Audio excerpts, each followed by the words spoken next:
Live from New Delhi, you're watching DD India News Hour, India's voice to the world. I'm Tanvi Taneja, coming up in the next hour. India, along with several European nations, temporarily suspend postal services to the United States ahead of the new import tariffs. Prime Minister Modi says India is in position to help lift the world out of slow growth, adding that India stands as a beacon of hope for the world with its strength and resilience. Prime Minister of Fiji, Sitiveni El Rabuka, on a three-day visit to India beginning Sunday to hold talks with Prime Minister Modi and also call upon President Draupadi Murmu. Venezuela rallies militia volunteers in response to the current US threat as hundreds enroll in militia, responding to President Maduro's call to defend national sovereignty. And India's Defence Minister Rajnath Singh and Union Minister Jitendra Singh to survey the flood-hit Kishtwar district in Jammu and Kashmir today as heavy rains continue to lash India's northern regions.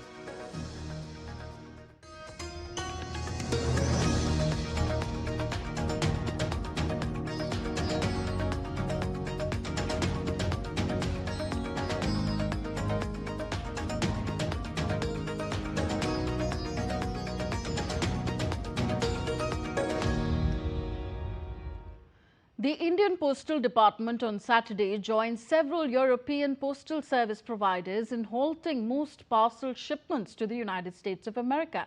The Indian Postal Department has temporarily suspended the postal services to the United States of America starting from August 25th. The company said it will immediately stop accepting all shipments containing goods bound for the United States, with the exception of letters, documents and gift items valued at up to $100. Customers who've already booked articles that cannot be dispatched to the USA due to these circumstances may seek a refund of postage. The decision comes in the wake of new custom regulations initiated by the United States that impacts the international postal services. Postal services in Germany, Denmark, Sweden and Italy said that they will stop shipping most merchandise to the US effective immediately. France and Austria will follow tomorrow and the United Kingdom on Tuesday. Letters, books, gifts and small parcels worth less than $100 will continue to be exempt. The decisions follow US President Donald Trump's July 30th executive order to end the duty-free exemption for imports valued at up to $800 effective from August 29th. Prime Minister Narendra Modi on Saturday said that, guided by the mantra of reform, perform and transform, India is in a position to help lift the world out of slow growth. Addressing the Economic Times World Leaders Forum in New Delhi, the Prime Minister said, India is not a nation that enjoys throwing pebbles into stagnant waters, but one that has the strength to bend the course of time. Reform, perform, transform के मंत्र पर चल रहा भारत आज उस स्थिति में है कि वो दुनिया को धीमी ग्रोथ से बाहर निकाल सकता है। हम ठहरे हुए पानी में किनारे पर बैठ करके कंकड़ मारकर एंजॉय करने वाले लोग नहीं हैं। हम बहती तेज धारा को मोड़ने वाले लोग हैं। और जैसा मैंने लाल किले से कहा था, भारत समय को भी मोड़ देने का सामर्थ्य लेकर चल रहा है।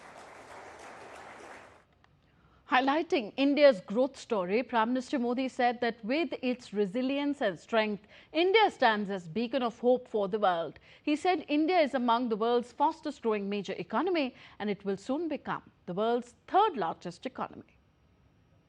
ग्लोबल कॉन्टेक्स्ट में देखते हैं तो आपको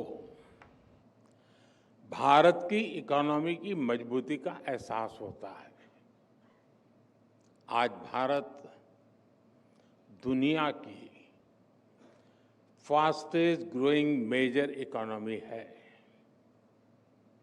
हम बहुत जल्द दुनिया की तीसरी सबसे बड़ी इकोनॉमी बनने वाले हैं। एक्सपर्ट कह रहे हैं कि दुनिया की ग्रोथ में भारत का कंट्रीब्यूशन बहुत जल्द करीब 20% होने जा रहा है।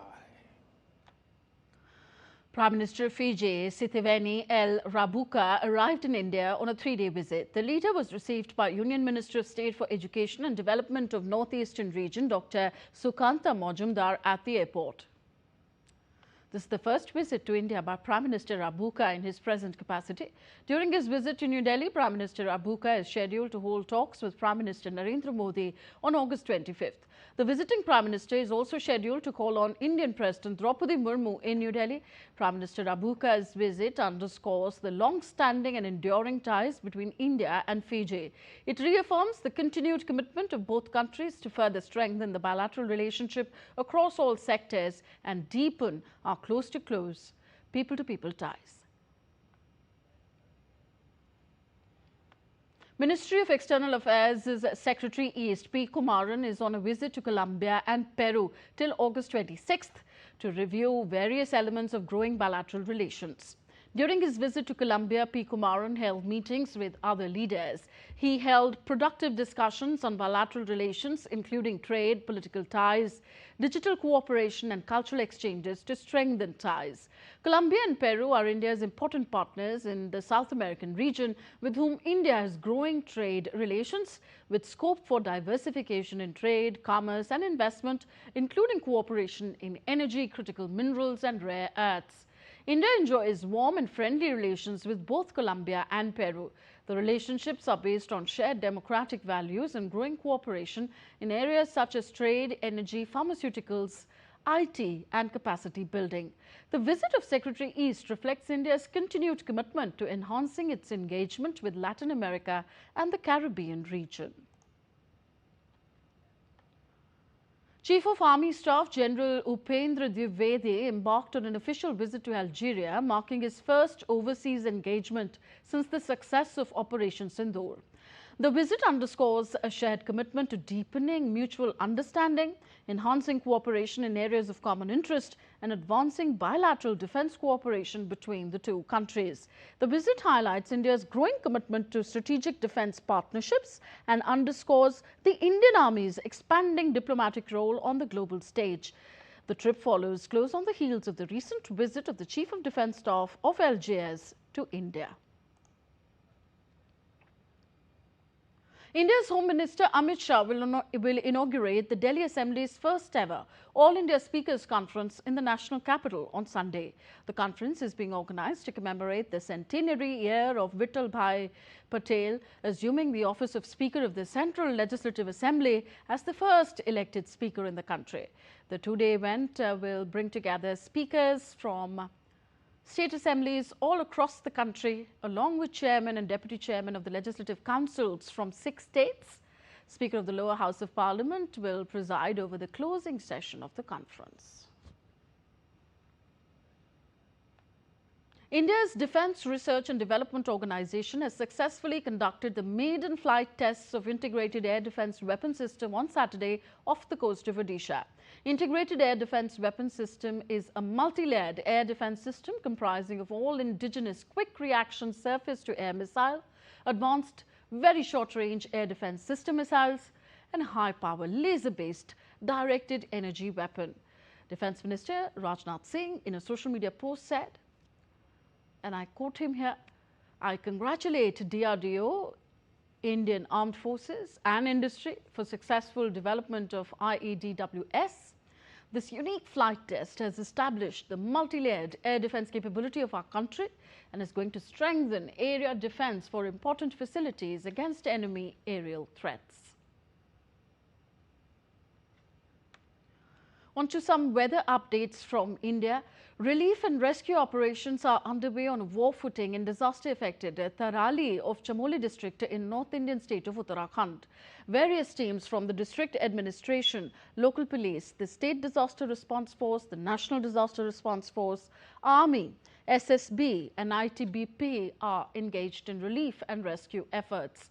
The cloudburst in Tarali village left 2 dead and 11 others injured.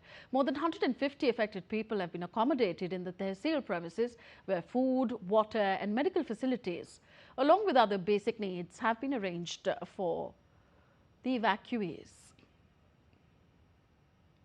Rains continue to lash several parts of Himachal Pradesh. A yellow warning has been issued for heavy rains in isolated areas of the state till Tuesday. The state has witnessed many flash floods, cloudbursts and major landslides so far this monsoon. Authorities in Jammu and Kashmir have issued advisories amid an IMD alert for moderate to heavy rains across the Union Territory. The Weather Department has issued an alert for showers in Jammu and Kashmir till August 26th. Separate advisories have been issued by the Deputy Commissioners of Jammu, Ramban and Kishtwar. Besides rains, the Weather Department has also issued warnings for landslides, flash floods and cloudbursts during this period. Defence Minister Rajnath Singh will visit the calamity-hit Chashoti village in Kishtwar district in Jammu and Kashmir today to inspect the ongoing rescue and relief operations, as nearly 30 people are still missing while 65 bodies have been recovered. After visiting the disaster-hit village, the Defence Minister will also preside over a high-level meeting with senior officers of the Army, other security agencies and administration, along with other agencies involved in relief and rescue operations at Gulabgarh, the last landing point before Chashoti village. Later, he'll be joined by Union Minister Jitendra Singh, who is also the Lok Sabha member from the area, and Lieutenant Governor Manoj Sinha. The Indian Meteorological Department has issued a red alert for extremely heavy rainfall over Gujarat, Goa and the coastal areas of Maharashtra. Similar conditions are expected over Madhya Pradesh, Sikkim, Chhattisgarh and sub-Himalayan West Bengal during the next 7 days. Several areas in Rajasthan are facing flood-like conditions, displacing hundreds, submerging villages, crippling connectivity and prompting large-scale rescue operations. In the southern part of the nation, these conditions will also prevail over the coastal areas of Karnataka and Telangana today. The weather agency has also forecast very light to light rain with thunder showers over Delhi NCR region.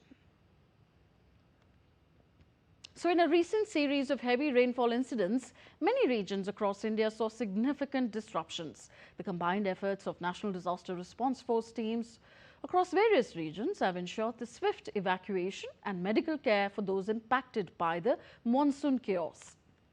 A 5 to 6 feet blockage occurred near Chamoli in the northern state of Uttarakhand. 6 injured victims were provided with pre-hospital trauma care. In a related incident, a landslide in Pithoragarh resulted in a hazardous situation for pilgrims. A total of 19 pilgrims were safely evacuated from the sliding point towards Dharchula without any further complications. During the ongoing pilgrimage in North Indian state of Himachal Pradesh's Chamba, a total of 89 pilgrims were treated at the NDRF medical camp in Gaurikund. Further, monsoon rains have caused severe waterlogging in northern state of Rajasthan's Dhunali village, trapping several people. In response, floodwater rescue operations were held, rescuing 26 individuals from the affected areas. All rescued persons were safely transported to dry grounds where further assistance is being provided. Let's quickly take a look at other stories making news in India. The high-speed small cargo train reached New Kalanur station on the eastern dedicated freight corridor of for the first time, marking the launch of high-speed small cargo service for swift movement of parcels, e-commerce, medicines and perishables, expanding the reach of logistics. New Delhi hosted the Tough Man Half Marathon on Sunday, drawing hundreds of fitness enthusiasts from across the city and beyond. Participants competed in multiple categories, including 21.1 kilometers and 10.5 kilometers. The event aimed to promote fitness, endurance and healthy living while also encouraging community participation in outdoor sports. As the festival of Ganesh Chaturthi approaches, markets across the country are seeing a surge in demand for eco-friendly Lord Ganesh idols. With growing awareness about environmental concerns, Ganesh Chaturthi falls on August 27th this year, and its cultural, spiritual and ecological significance continues to inspire millions. A woman has turned waste into an environmental marvel by transforming the CRPF campus in Ramban into a stunning botanical garden and eco-park. This initiative showcases innovative recycling and green practices, turning discarded materials into a thriving green space for both nature lovers and the local community. This transformation is not only a testament to creativity in sustainability, but also contributes to enhancing ecological health of the CRPF campus. You're watching DD India News Hour, still to come on the show. A day after Pyongyang accused Seoul of fomenting tensions at the border, North Korea test fires 2 new air defense missiles under the supervision of Kim Jong-un. Russian forces take control of 2 settlements in eastern Ukraine. South Africa stresses the urgency of holding Putin-Zelensky meeting. And demonstrations erupt across the UK over hotels housing asylum seekers.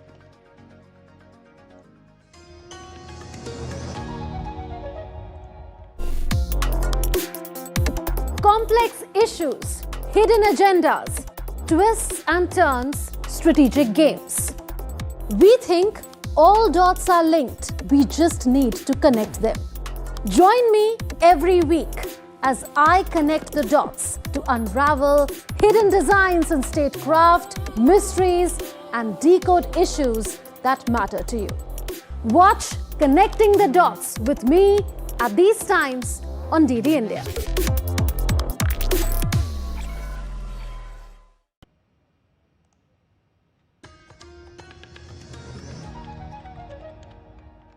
Welcome back. You're watching DD India News Hour. I am Tanvi Taneja. The 11th round of Indo-Australia Comprehensive Economic Cooperation Agreement, Indo-Australia CECA negotiations were held in New Delhi from 18th to 23rd of August. The negotiations covered a wide range of areas, including goods, services and mobility, digital trade, rules of origin, legal and institutional provisions, environment, labour and gender, bringing greater understanding for convergence in the remaining provisions. Both sides reaffirmed their commitment to advancing the Indo-Australia CECA and ensuring that it delivers meaningful benefits, economic opportunities and a balanced outcome for both sides. To maintain momentum and achieve convergence, both partners will continue the negotiations in virtual intersessions, looking ahead with shared ambition and mutual understanding to work towards a future-ready framework. India and Australia remain strongly aligned to the early conclusion of a mutually beneficial, comprehensive economic cooperation agreement.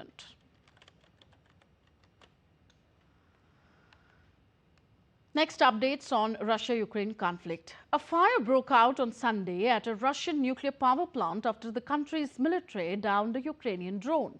The device detonated upon impact at the Kursk nuclear power plant in western Russia, sparking a blaze which the facility said was extinguished by the fire crews. There were no casualties from the drone smashing down at the site, where capacity was reduced. The plant administration, in a social media post, informed the radiation background at the industrial site of the Kursk nuclear power plant and the surrounding area has not changed and corresponds to natural levels. The plant is near the Russia-Ukraine border and sits to the west of Kursk city. Earlier, Russia on Saturday said its forces had taken 2 villages in eastern Ukraine's Donetsk region. Moscow's defense ministry on social media post said that its forces had captured the villages of Sredny and Klibon Bik.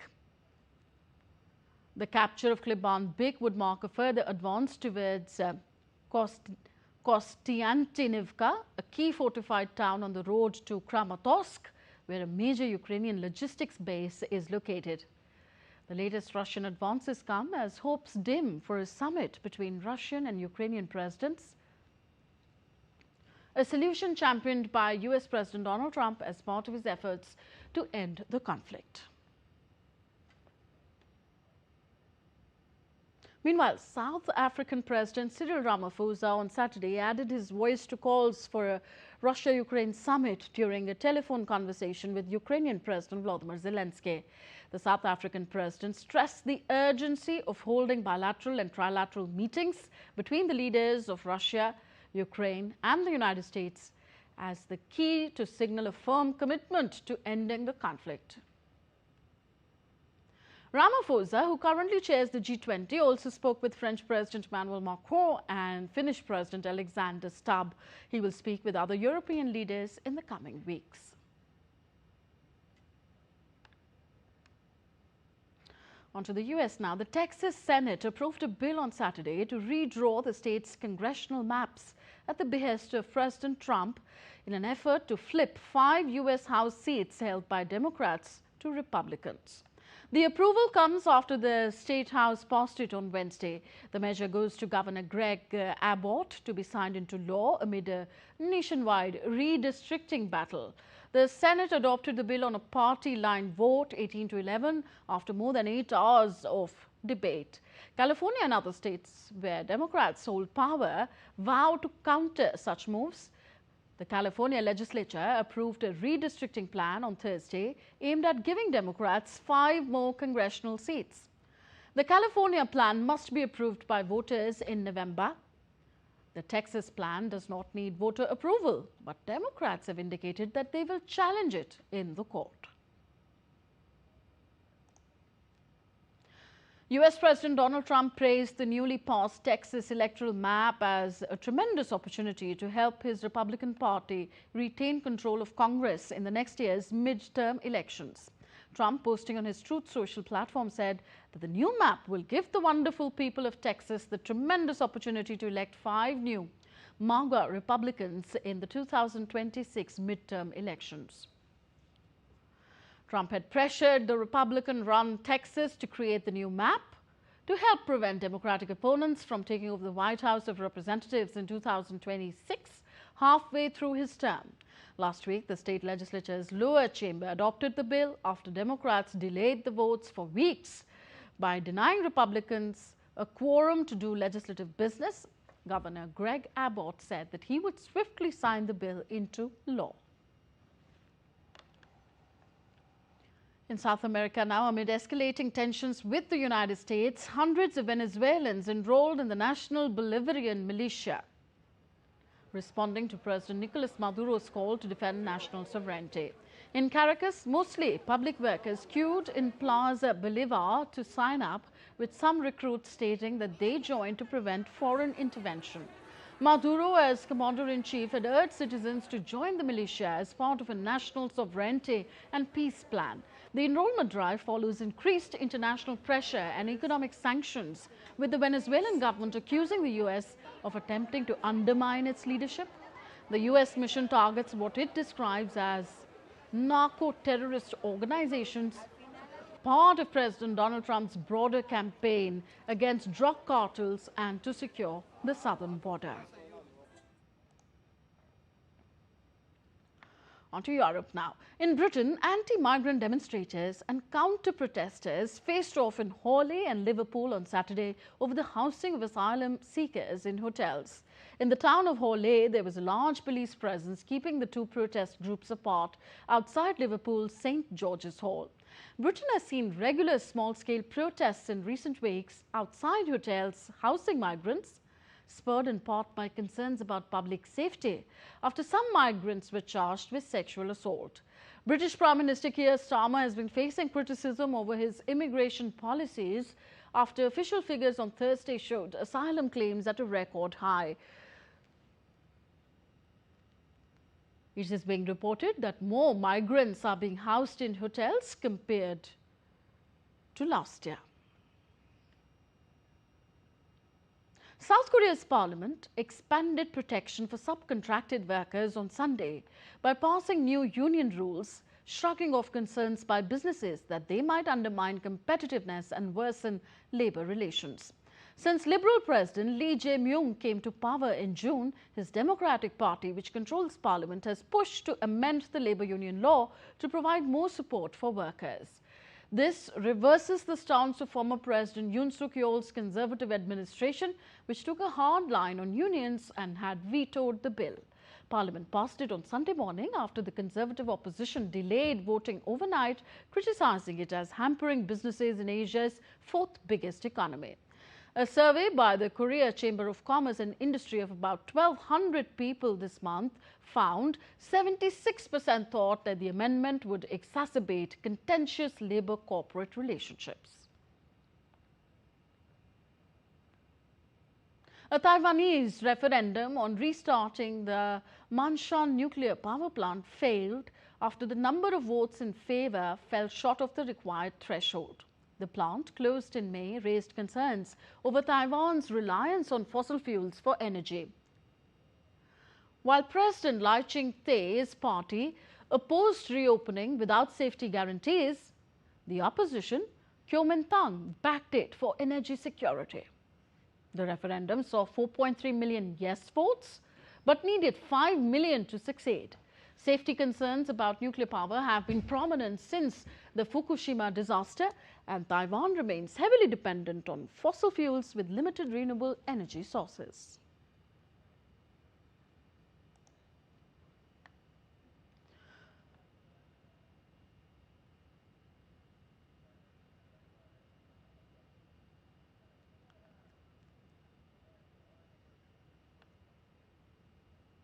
North Korean leader Kim Jong-un has supervised the test firing of two new air defense missiles as tensions with South Korea flared following a border incident earlier in the week. The test comes hours after South Korea confirmed it fired warning shots on Tuesday at North Korean soldiers who briefly crossed the demilitarized zone separating the countries. The report came ahead of the summit on Monday between US President Donald Trump and South Korea President Lee Jae-myung. The missile tests also coincided with large-scale joint military exercises between South Korea and the United States. According to the Korean Central News Agency, the launches showed the improved missile systems and superior combat capability.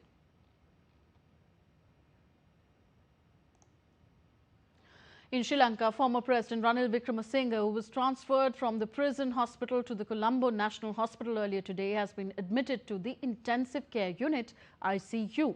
Deputy Director of the Colombo National Hospital, Dr. Rukshan Beliana, said doctors recommended moving him from the emergency treatment unit to the ICU due to his medical condition. Hospital sources reported that Wickremesinghe was transferred following a deterioration in his health. Wickremesinghe, who was remanded on Friday, was initially admitted to the prison hospital, citing several health complications. The former president faces charges related to the alleged misuse of state funds during his tenure. Indian Embassy in Kathmandu, Nepal organized a Hindi Sahitya Utsav, that's Hindi Literary Festival, a celebration of Hindi literature and culture. The event brought together Hindi-speaking enthusiasts and literates to discuss the work of renowned Hindi writers and poets, including Subhadra Kumari Chauhan, Mahadevi Verma, Ramdhari Singh Dinkar and Atal Bihari Vajpayee. Nepali students from various schools participated in the event, reciting Hindi poems and showcasing their language skills. The festival, aimed to promote Hindi language and culture in Nepal, highlights the strong cultural ties between India and Nepal.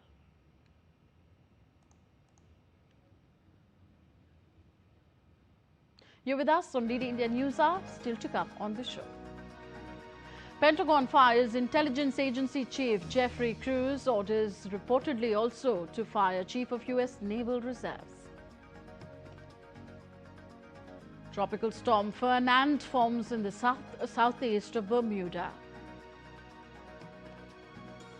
And couples from across the world danced at the Buenos Aires Tango World Championship.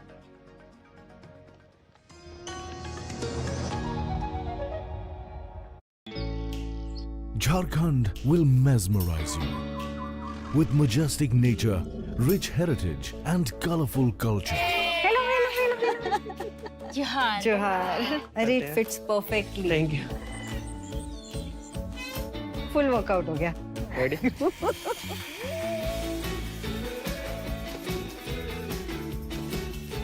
Postcards from Jharkhand on National Geographic.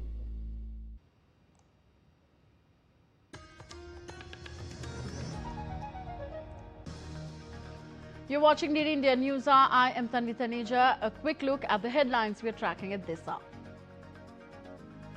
India, along with several European nations, temporarily suspend postal services to the United States ahead of the new import tariffs imposed by Washington. Prime Minister Modi says India is in a position to help lift the world out of slow growth, adding India stands as a beacon of hope for the world with its strength and resilience. Prime Minister of Fiji, Sitiveni El Rabuka, on a 3-day visit to India beginning Sunday to hold talks with Prime Minister Modi to also call on President Draupadi Murmu. Venezuela rallies militia volunteers in response to the current US threat as hundreds enroll in militia, responding to President Maduro's call to defend national sovereignty. And India's Defence Minister Rajnath Singh and Union Minister Jitendra Singh to survey the flood-hit Kishtwar district in Jammu and Kashmir today as heavy rains continue to lash India's northern regions. US Defense Secretary Pete Hegseth fired the head of the Pentagon's intelligence agency and 2 other senior military commanders. The latest move by President Donald Trump's administration purges officials at the Pentagon. It was not immediately clear why Lieutenant General Jeffrey Cruz, who led the Defense Intelligence Agency, was fired. Hegseth's purge broadened later on Friday. One US official speaking on the condition of anonymity said that in addition to Cruz, Hegseth had also ordered the removal of the Chief of US Naval Reserves and the Commander of Naval Special Warfare Command. All 3 officials said it was unknown why they were fired. The move appeared to be the latest attempt by the Trump administration to penalize current and former military, intelligence and law enforcement officials whose views have been seen at odds with Donald Trump. Donald Trump's new design chief said on Saturday that he aims to improve government services to be as satisfying to use as the Apple App Store.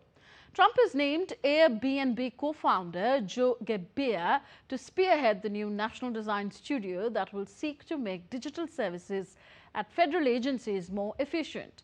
Gebbia said on X that he aims to make government websites beautifully designed and running on modern software with a great user experience. Many US government websites were designed by lowest cost bidders and are hard to use or have not been significantly updated for years. An executive order signed by Trump said that the National Design Studio will improve the usability and aesthetics of federal digital services, adding that it will close in 3 years. Nigeria's Air Force said it killed at least 35 Islamic State fighters in airstrikes near the Cameroon border on Saturday, following an attempted attack on ground troops.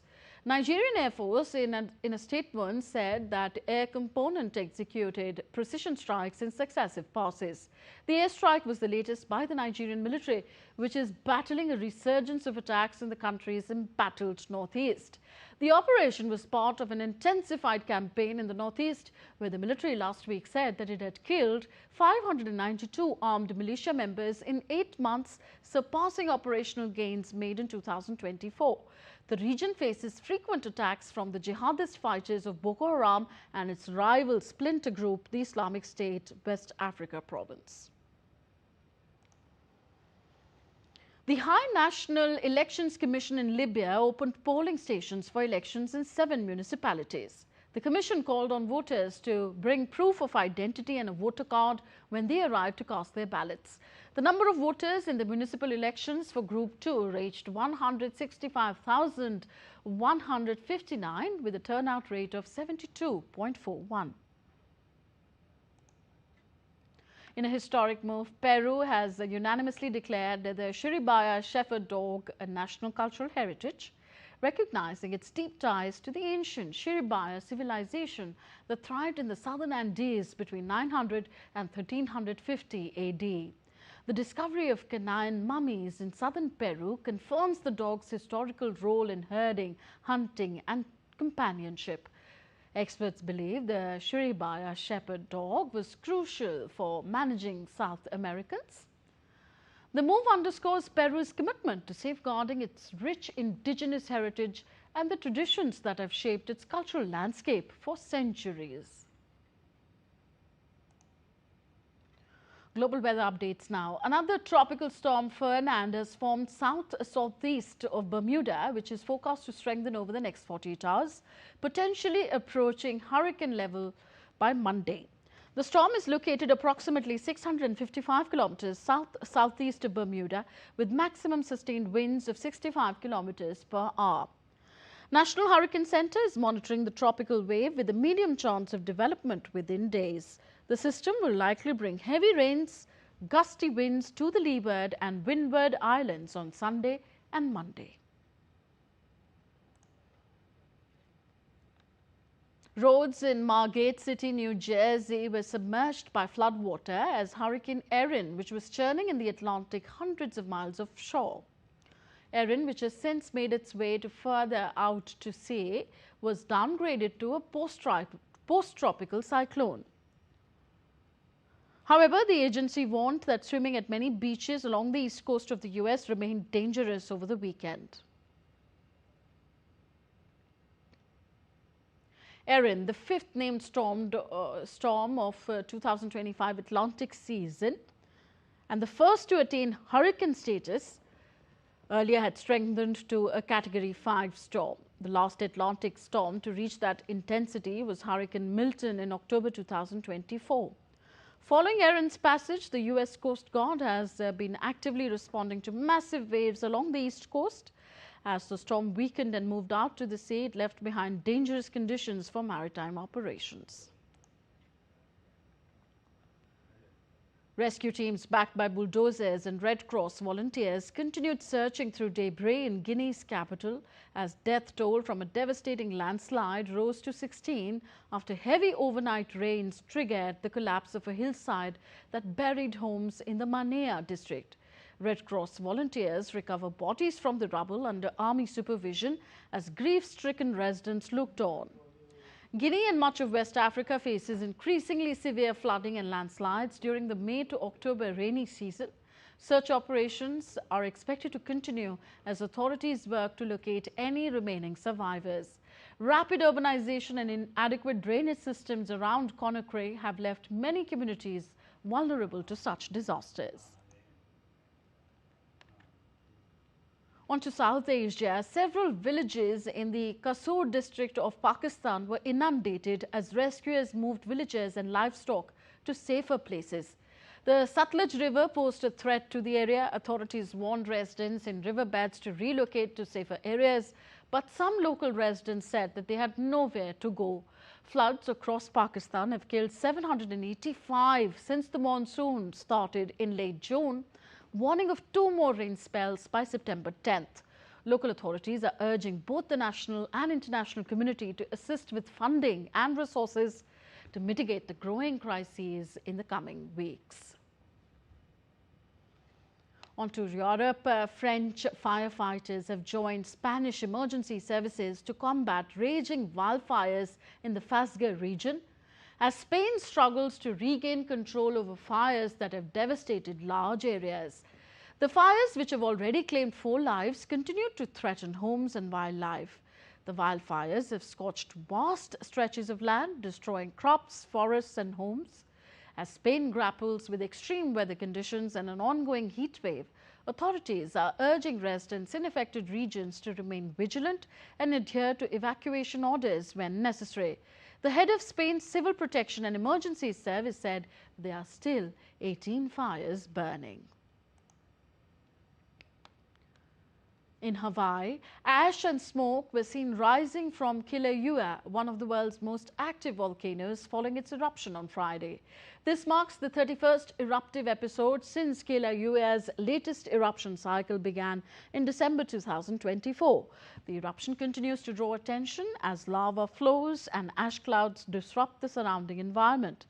As the volcano remains active, residents and visitors in the area are being urged to stay informed about the evolving conditions. The USGS continues to track volcano's seismic activity and issues updates to ensure public safety. Next, we take a look at other stories making news around the world. Couples from across the world danced at the Buenos Aires Tango World Championship, showcasing their skills at Argentina's capital on Saturday. The two-week festival featured over 500 activities and renowned artists, being the largest tango gathering in the world. Tango has become a global cultural phenomenon, with the championship drawing hundreds of couples every year.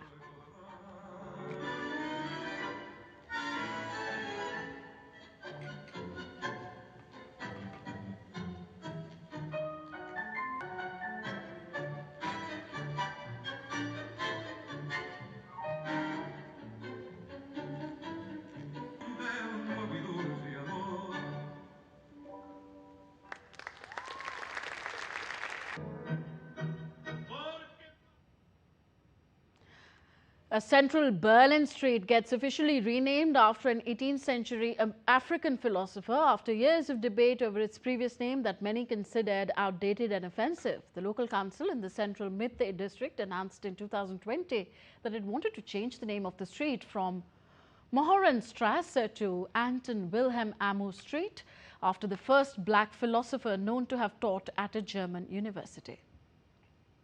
You're watching DD India News Hour, still to come on the show. Northeast United FC crushes Diamond Harbour FC in the final to retain the Durand Cup title. The 37th edition of Fit India Sundays on Cycle with Delhi Police held successfully.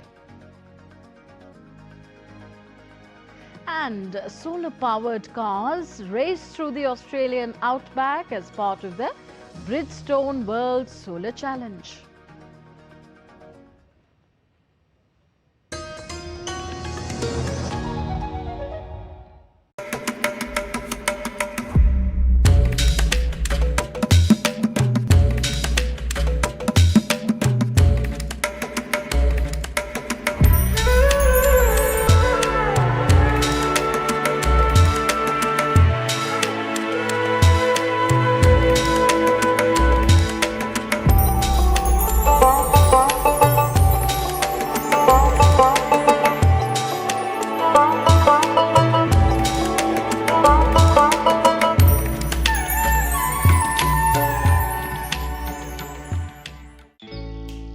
Jharkhand will mesmerize you with majestic nature, rich heritage and colorful culture. Johar. Johar. It fits perfectly. Thank you full workout हो गया. Ready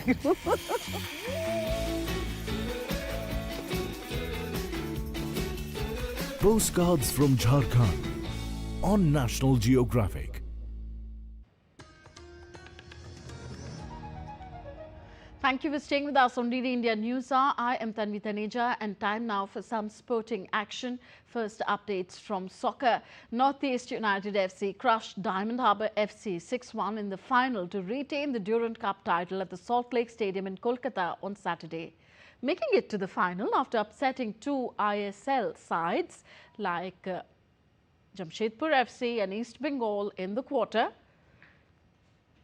and the semi-finals, Diamond Harbour FC failed to produce its giant-killing form against Northeast United, which took control of the action right from the start. Having beaten Mohun Bagan Supergiant via penalties in the previous year, Northeast United bettered its performance this time to become the second team after East Bengal, which won the crown thrice between 1989 and 1991 to retain the honour.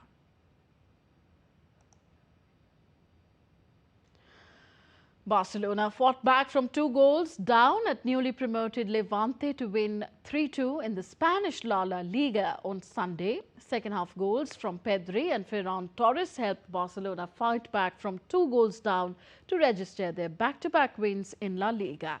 The victory followed Barcelona's 3-0 win against nine-man Mallorca in their season opener.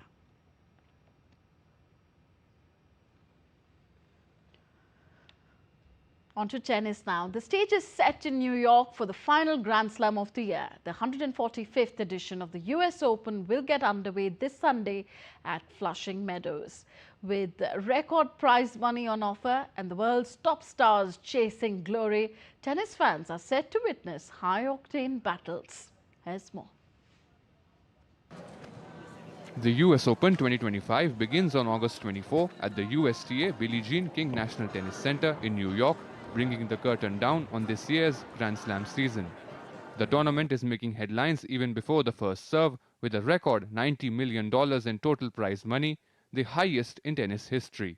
Both men's and women's single champions will walk away with $5 million each, runners-up $2.5 million, semi-finalists $1.26 million, and doubles and mixed doubles champions $1 million per team. On the men's side, the spotlight will be on world number 1 Jannik Sinner, who is chasing a historic third Grand Slam title of the year after triumphs in Australia and Wimbledon. Sinner comes into the tournament with a remarkable 26-match winning streak on hard courts.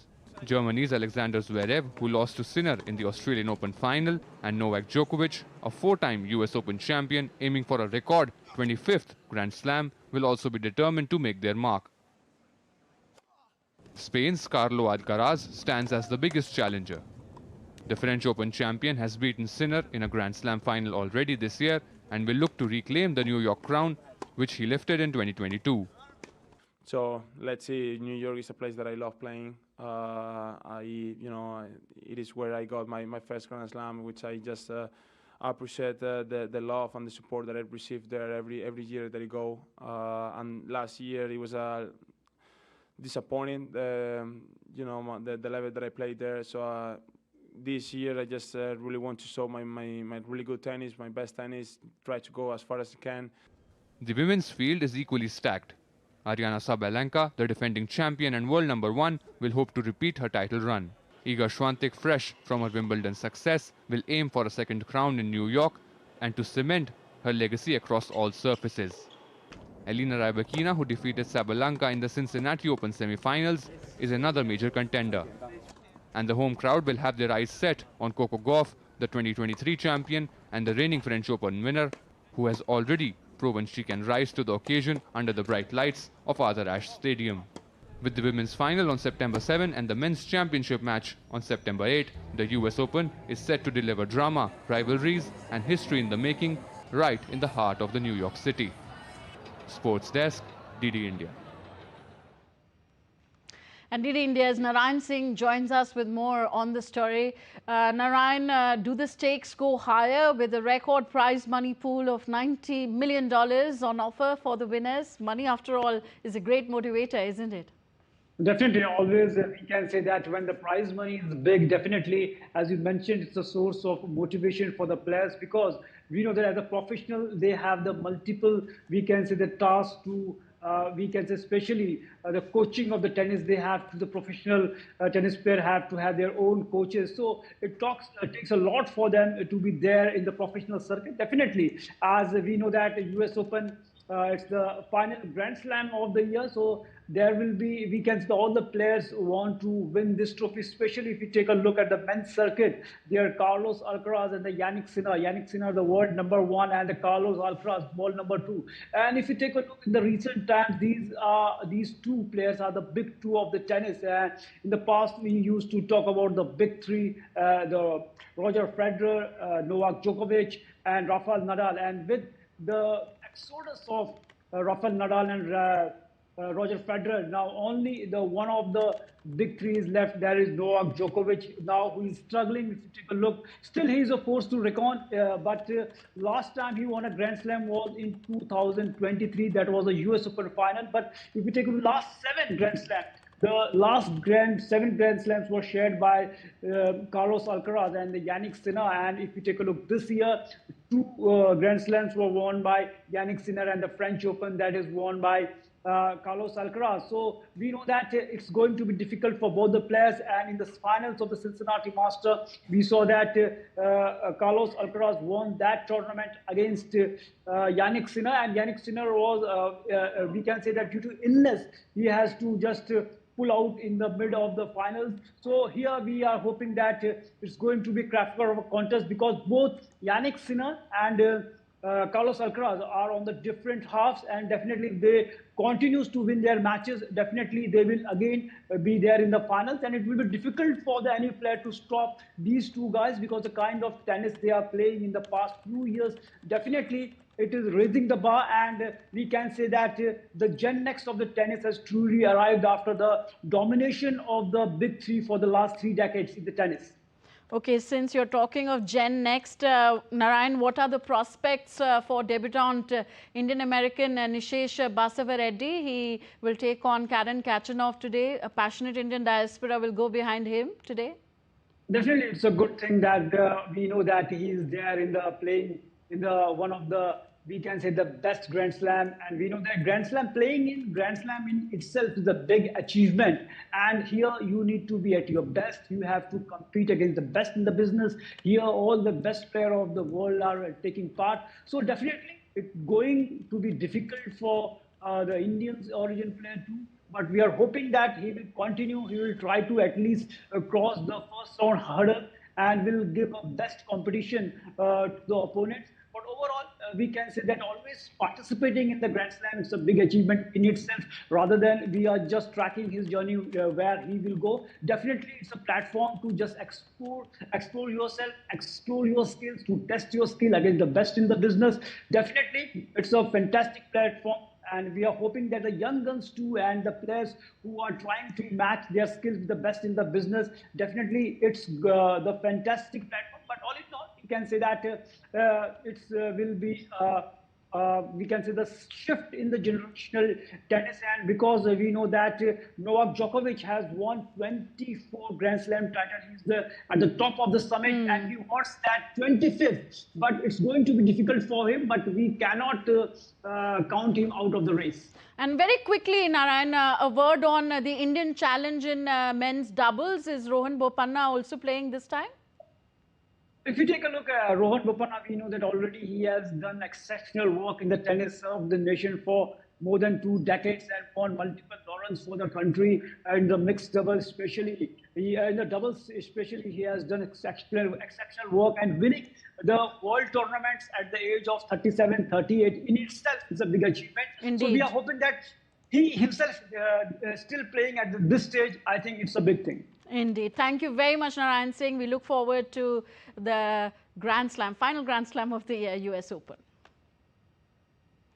All right, let's move on. Argentina makes history with first home win against New Zealand in Rugby Championship. An inspired Argentina played with greater discipline to upset New Zealand 29-23 in a bruising Rugby Championship test on Saturday to record their first ever home win over the All Blacks. It was a maiden win over New Zealand on home soil in 16 attempts for Argentina, who had lost on 14 other occasions and drew once in 1985. Delhi police on Sunday took part in the nationwide Fit India Sundays on Cycle campaign at the Indira Gandhi Arena in the national capital, with the aim of spreading awareness about fitness and healthy lifestyle among citizens. The initiative, organized by the India's Sports Ministry, was held simultaneously in state and union territory capitals, encouraging participation from people of all age groups. The event also saw participation of young sports achievers. 2020 Junior Asian weightlifting champion Ananya Patil and Under-19 World Boxing Championship gold medalist Krishna Verma cycled along with the participants.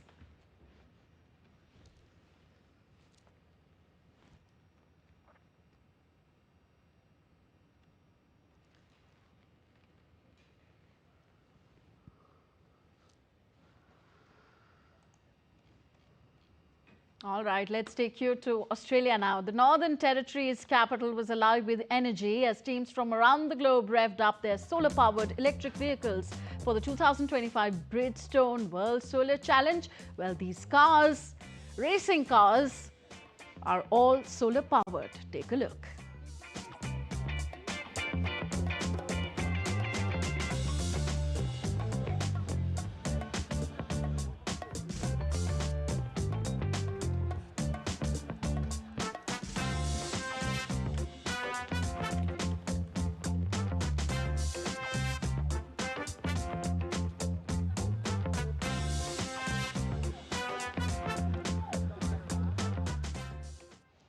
A fine example of sustainability on the wheels.